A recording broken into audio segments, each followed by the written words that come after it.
Hello, welcome to yet another edition of the Halal Food Podcast. Today, again, we've got a very special guest with us today who will be talking about the halal sector and what she's doing to add value to the halal sector. So, without further ado, I'm going to invite Zaiymah to introduce herself. Yeah. Hello, well, thank you for having me on. My name is Zaiymah and I'm the founder of Halal Friendly List. So essentially, Halal Friendly List is a certification for restaurants and products. And we specifically work with partially halal brands. So that are brands that might have a mixed menu. They might be serving alcohol. They might be serving non-halal meats. And a lot of them are owned by non-Muslims as well. So what we do is we try and help them access the halal market by providing them with a fully transparent certification about how their meats are cooked, prepared, where their halal options are from. And then that translates into a very transparent certification that the consumer can see and decide for themselves, essentially, if they want to purchase from a certain brand or eat at a certain place. So that's halal friendliness in a nutshell. Okay, that is interesting. So halal friendliness, a friendly list, right? Yes, friendly. So it means Yeah. that not all of our brands are fully halal. Yeah. And we also don't kind of adhere to a certain belief or certain sect. We really just provide a very transparent breakdown, including gray areas, Yeah. um, on our certification. So, for example, if a place uses wine vinegars in their sauces or salads, some Muslims don't consume wine vinegars, we would state in which items that would be in. So it's a gray area that we clarify so Muslims can just be fully aware of what they're consuming and then they can choose whether to have an item or not, essentially. Okay. Does your certification extends to abattoirs or you just focus on restaurants? At the moment, we're focused on hospitality, restaurants, and also products. Yeah. So, for example, we have like drink products that we certify. We have a chocolate brand called Ariel, which is amazing, because a lot of chocolates, luxury chocolates, have Baileys in them or alcohol. So we have a fully halal a chocolate brand that we certify. We are not certifying abattoirs. We have looked into it, but I think it's something that's very kind of we focus on partially halal and restaurants and the hospitality side because that's also where I'm from. My background is in hospitality. I've been working in that industry for, I would say, nearly my whole life because my dad and my But you're granddad, only 15 years, so how can it be your whole life? well, my dad and my granddad, they had a fast food takeaway. So from Yeah, birth, I was always in yeah, it's a hospitality. joke. Yeah. Yeah, and they actually started the first halal fried chicken in London. Oh, They were much. the first people to bring halal fried chicken. And Okay. a lot of chains started from their shop actually. So Oh, their shop was called Shalimar, and Shalom. places like Chicken Cottage, they started from there. Oh, So they were a big catalyst, I feel, for the halal food industry. Well, my favorite food now is fried chicken as well, so relevant. yeah. Do you still work with in your dad's business or you rather just work in halal friendly? Yeah, unfortunately, it's closed now, but I did Oh, work in it for a while. yeah. We tried to transform the business way back when, but now it's fully, halal friendly list. That's my main work now. Okay. So, Zaima, if somebody's listening to us, there is traditional halal certifiers and there is halal friendly list. What is your unique selling point, or why should somebody come to you for Yeah. for a service? Yeah, I would say first of all that obviously a lot of our work is built, on the back of giants like, HFA, HMC, who've done such a good job for so many years. Mhm. And they're really huge names and they've really transformed the hospitality industry in London Yeah. and in the UK, of course. So, a lot of our work is based on, a starting point for what they do. But we felt that there was a huge gap in the market. How I really got into this industry was through blogging, actually. Okay. I just loved eating halal food and I started a blog called Halal Food London. So my background is completely different. It's all in natural sciences. So I was doing a PhD, and the blog was just on the side. But from there, it grew into kind of a marketing platform. And we saw a lot of issues in terms of labeling, halal labeling, especially because a lot of places now, they want to have a partial halal menu because they want to adhere, um, they kind of want to appeal to everyone, Muslims and non-Muslims. They want everyone to come down. Um, and a lot of the time they're making a lot of money on alcohol as well, but they still want halal options so Mhm. that Muslims can come and have, their own table and not drink alcohol, but they can have the halal food. Yeah. So we saw a lot of people wanting to do that, but first of all, they didn't know the best way to do it. Yeah. And they also wanted, the confidence on the consumer side that, yeah, we might have a mixed menu, but our end product is halal. Mhm. And we have, cross-contamination procedures in place, and we buy from halal suppliers. And it's just literally the fact that we might serve, a non-halal dish, or we might have alcohol, but it won't kind of go into your end product. And then the other reason we started was a lot of incorrect labeling that we saw. I've had experiences myself where on, even on delivery platforms, things were labeled incorrectly as halal, and they wouldn't be halal because they would contain alcohol, for example. So I had worked with one Korean chicken brand Okay. who's actually sent me their food to review. We were doing a marketing package for them. Mhm. And then as I was photographing the food, I just thought, oh, let me just ask them what's in this specific sauce. Turns out they had mirin, which is Okay. it's an alcohol, Mhm. and it's not even a gray area like wine vinegar. It's not something that Oh, it's not halal. yeah. And they were completely. I was like, guys, this is not halal. They're completely taken aback because they just thought halal chicken. Mhm. That's where, and they completely panicked. Turns out this item was marked as halal on their menus, on delivery, on Uber Eats, everywhere. So people had been ordering Oh, this halal chicken that had alcohol in it. wow. And it was just that, that lack of awareness that in a way I don't expect a non-Muslim to know so much about Islam. Why should I expect that of them? So we essentially take the onus away from someone who owns a restaurant. We say you don't have to kind of learn anything further. Yeah. If you're not a Muslim, I don't expect you to. But we'll do all the checks for you. We'll ascertain, what's halal friendly. We'll even put recommendations in place to make you more halal, if that's possible. And yeah, so that's kind of just the gist of it. Yeah. So, from the example you've given, that means you guys play an instrumental role in ensuring that non-halal does not get into on the plates of people who want to eat halal. Your model of certification is quite, I would say, controversial to some people because some people don't even want to go into a restaurant where there is alcohol served. How do you mitigate that? How are you able to talk to people that look, this is my system and it is to cater for a segment of the population, not everyone?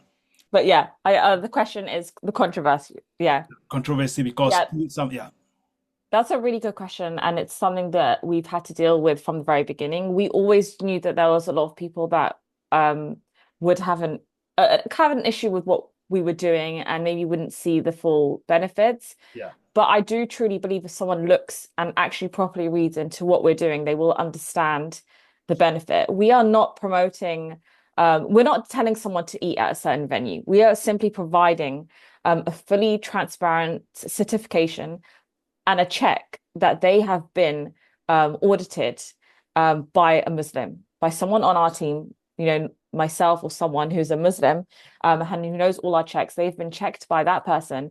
And the certification is that they are on the halal friendly list and they have halal options. yeah. And then from there, it's our process is that a consumer should scan the QR codes, should go to the Oh, you link have of a QR code. yeah, so all Oh, of our nice. brands, they have QR codes. For example, they have window stickers, they have mini stickers. We give them, laminated certificates to keep on house at, every single site. And the same with products as well. We, they either have links on their website or they have QR codes on the actual product. So the process is really encouraging the consumer to scan that.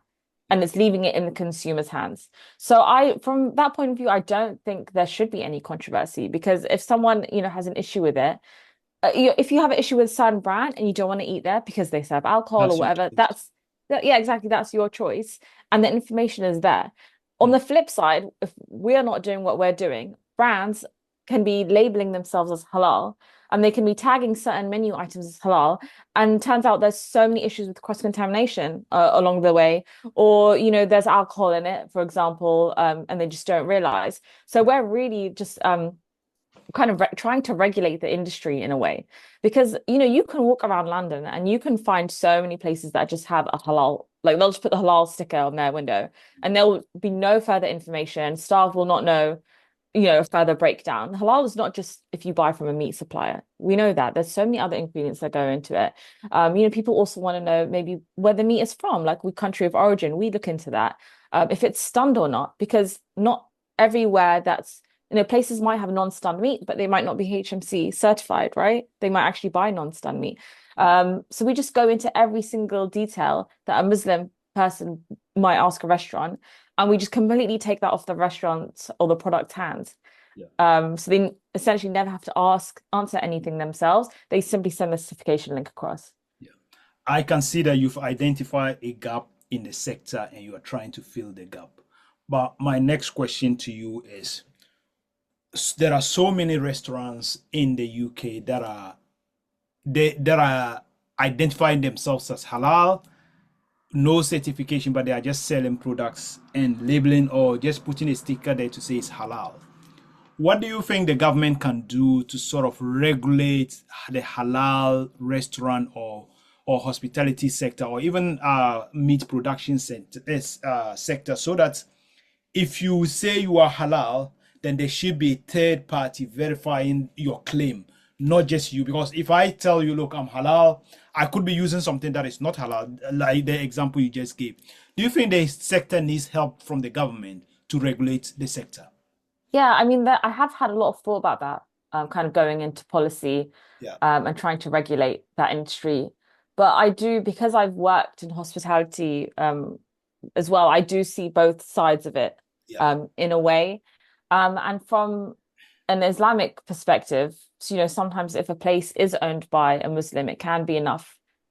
As a Muslim, we kind of trust that, they say it's halal. mhm, So I'm in two minds about policy. I do think it should be regulated. Maybe there should be some sort of way where we can, um, report places that people are not sure about. Maybe there can be something, on that aspect. If kind of we think maybe the meat is not truly halal, or we want a further breakdown. It's not it's yeah, it's something that's definitely there to think about, but I wouldn't want it to kind of to make it difficult, especially for smaller brands to, have halal, independent shops, tell them that they can't put halal sticker on their door. I'm not sure about that. But what I would say is maybe there can be some sort of, maybe some funding for the government that encourages all hospitality brands to get a third party certification. And now that I would say the market is truly covered. I mean, you have, brands that could be HMC certified. You could have brands that could be HFA. You could have now partially halal brands that can be HFL certified.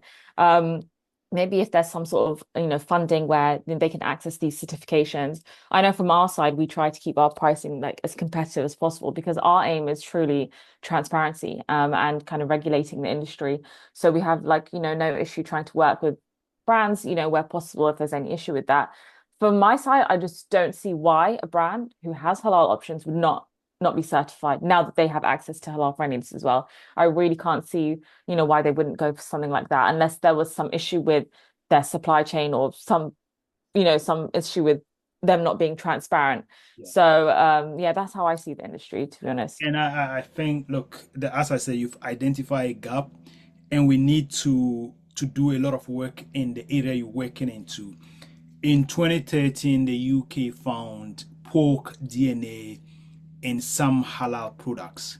In 2003, the FSA or another body found water being pumped into chicken products to increase the weight of chicken. And Mm, those chicken products were found to have porcine proteins in them, which were sold as halal, but as we know, pork is not halal. mhm. Also, in 2017, we published a paper where a number of people were found in Birmingham. A restaurant was fined in Birmingham by the trading standards for selling non-halal products as halal.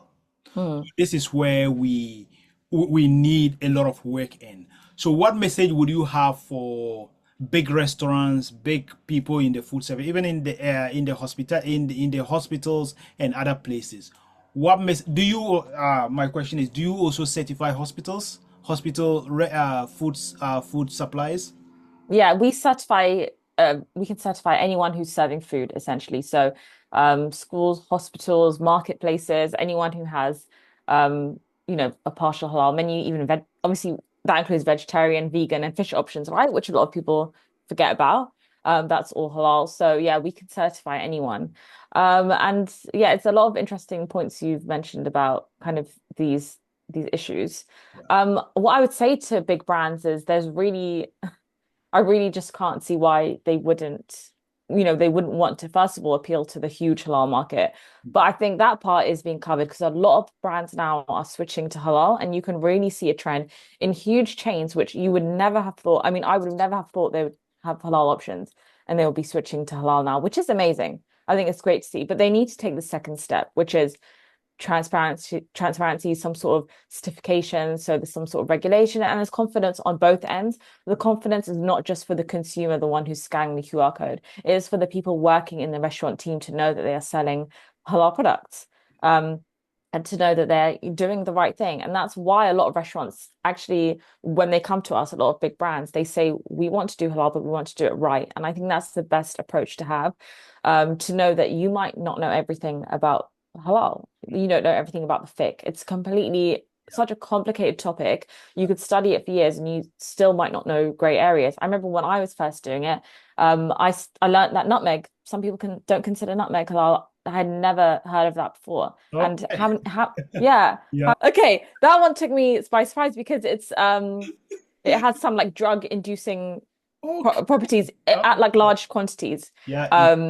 Yeah, because it makes you, I don't know, there's some like properties it has, right? So some scholars consider it not halal, Yeah. but it's used in like desserts, and it's very common in, especially in English dishes, to use nutmeg. You put it in like mac and cheese or whatever. So there's just so many things to know about Yeah. halal food and the intricacies, and it really, you don't have to know about it yourself. That's also my point. Like, you don't have to know everything. Yeah. Just hand it over to someone Yeah. who knows about the industry And and let them check. yeah, yeah. Another area I think you could play an instrumental role is sports stadia. Many sports stadiums in the UK have started serving halal. I went to the Etihad Stadium with a good friend of mine to watch Yeah. football, and we served halal. I was a little bit surprised, although it wasn't certified, but they do serve halal. And I Yeah. just feel if they have a certifier like the likes of Halal Food Authority or you yourself, Yeah. they could come in and say, look, where is the meat from? What is the segregation you have in place to avoid cross contamination so that people have a peace of mind? So, what would you have for sports stadia, or have you met some of them? I think you should. Yeah, I mean, there's something we're in talks with, because it's something that's I've not only thought about, but it's been raised to me from other people, a lot of people. I was even talking about it yesterday, with someone. Yeah. Um, I think it's such a simple fix as well that people don't really realize, and it's so easy to have that level of transparency. Something similar to that is I actually went to a theme park recently, Chesington. I don't know if you know Yeah, Chesington World of Adventures. it's not far. Yeah, yeah. To be honest, this is a good and bad story. The good part is that when I was younger, halal food in ch theme parks was a myth. We Yeah, used to go all the time, and I just remember my mum like packing like egg rolls or whatever. Or you could only buy donuts, for yeah. example. So it was a complete myth. You would never find anything. And the other day when I went to Chesington, I was gobsmacked because there was halal hot dogs. Oh my God. Halal hot dogs. I was in shock. But it was from a stand, from a company called the Sausage Man, but they did pork as well. So I'm like, okay, fine. Let me like go and let me see, you can kind of see the processes. And it didn't really look like there was any, first of all, there was no transparency. It just said halal turkey hot dog. Staff were not aware of the halal nature of the dog. It just probably says halal on the packet. Yeah, And there were some issues with cross-contamination I found, like handling the halal buns as well with your hand, handling everything together. And I just think something like that, it's just so easy to kind of get, for example, Halal Friendly List on board. So you have a little QR code at the till. You don't even have to train your staff. You just have to train them to say, look, scan the QR code. And there you can have the breakdown of where, how the hot dogs are cooked, how they're stored, where they're from. Is it using stunned turkey meat? How are they handled? And then we also do, training as well. Tell staff, look, you need to handle the buns with tongs, you need to handle hot dogs were handled with tongs, to be fair, but it was the other issues of cross-contamination that I saw. And I just think it's such an easy fix, and you can really accommodate for a lot of the market as well. Because at the end of the day, there will be Muslims who will see it says halal turkey hot dog and it also says pork hot dog, and they're just like, I'm just not even going to go near there. But I truly believe any Muslim who has that clarification would be fine with the halal turkey hot dog. Because in a restaurant setting, like um, we have to be practical as well. Like if you're doing everything correctly and there's cross-contamination procedures, the pork is not going to fly into your hot dog, Yeah. like on a practical level. Like the same with supermarkets. We shop at supermarkets that have, obviously they have in the UK everything there. Yeah. We don't expect the non-halal produce to just fly into our baskets or fly into our food. It's not logical. So there's like a definitely logical, reasonable amount of cross-contamination we can have to ensure that our final product is halal. Mhm, mhm. So now I'm now moving to some personal questions that I've got for you. So you said you do like chicken, isn't it? Fried chicken. Yes, everyone always asks my favorite food, and it's fried chicken. My absolute Okay. favorite food is fried chicken. So even if you have lamb, beef, and chicken, you will go for the chicken. Yeah, I'm not a huge meat eater, Okay. weirdly. All Yeah, I right. think my mum is also a vegetarian, Okay. Okay. which is weird for like Yeah. kind of my background and Is it for for Muslims. personal reason or for health? It's for personal. She is an animal lover. She just can't like bear the thought Imagine. of consuming. When we were growing up, she used to just like save pigeons. Like every week, there'd be a pigeon in our house. Okay. That she's Okay. just like a huge animal lover. But she did cook it for us, to be fair. But Okay. Okay. because she's a vegetarian, I think she didn't cook that many meat dishes as well. So it kind of remained chicken. So, and then coupled with the fact my dad had a fried chicken restaurant, Yes. fried chicken is just like my number one food. And from what we've discussed, somebody will be watching and thinking, I need to speak to this lady. How Yeah. can people get in touch with you? Yeah, so you can contact me on LinkedIn, which very easy. My name is Zaiymah. You can Exactly. search Halal Friendly List, or you can email hello@halalfriendlylist.com. And it's on our website as well if you want to contact us about anything about, how we work, if you want to get certified, if you want to know our processes, or just general chit chat, I guess. Speaking to people from time to time in the industry, some companies, smaller companies or medium-sized companies, are worried about the cost of halal certification. Are you one of those certifiers who charge 1 million per year, or are No, you cost effective? we're very cost effective. We're very Yeah. competitive. We are actually the cheapest halal certification in the UK. And I believe we come with a lot more benefits. And that's not to say that other certifications don't have their value, but in our specific niche, in our area, we have a lot of benefits because we also have a marketing platform that existed before us. So we own Halal Food London, which is the largest halal and London focused page.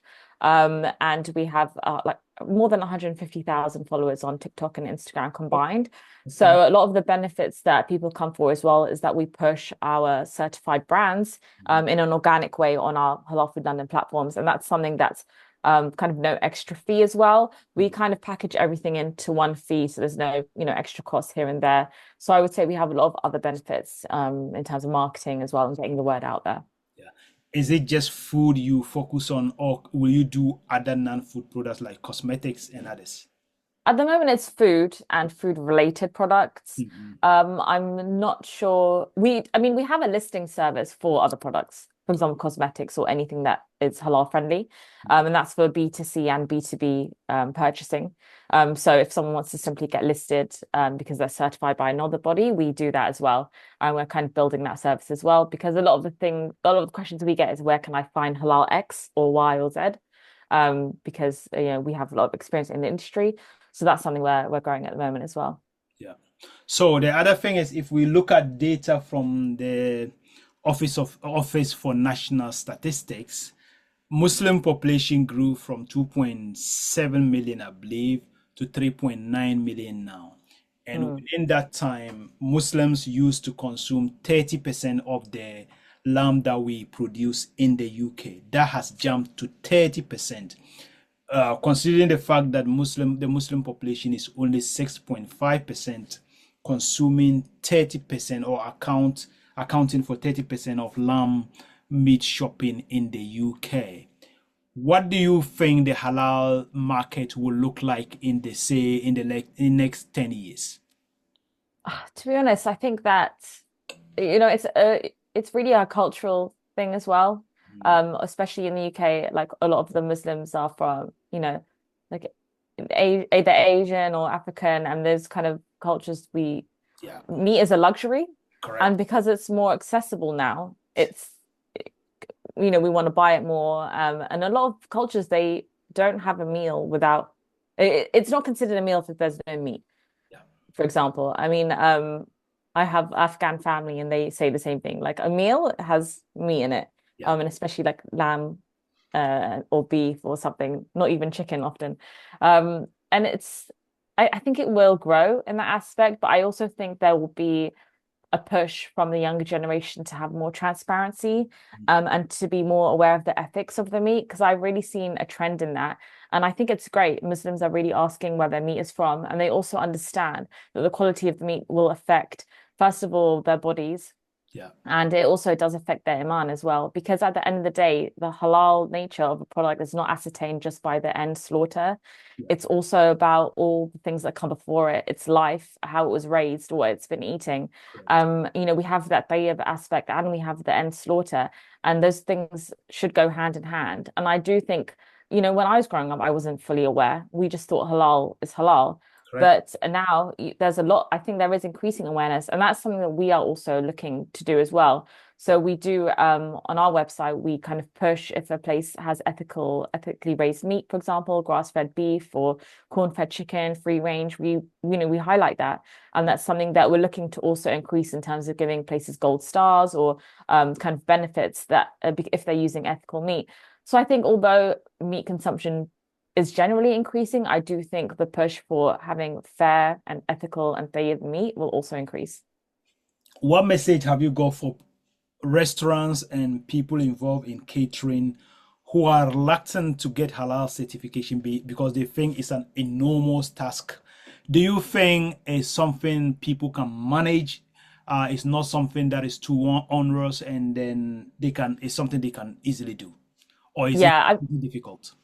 I think it's a really good question, because I think probably existing certifications, although I love them and there's like so many benefits, but because they kind of adhere to a certain sect or a certain belief, and they also um they kind of want to they want full transparency in the supply chain. It's more of a tedious process, and they have very strict rules. You can't be certified if you have X, Y, or Z, right? So that's how they currently exist. With our certification, it is much easier, just because we kind of are just fully transparent. You don't have to necessarily change anything about your processes. Obviously, if there's, huge glaring issue that makes your end product definitely not halal, we raise that.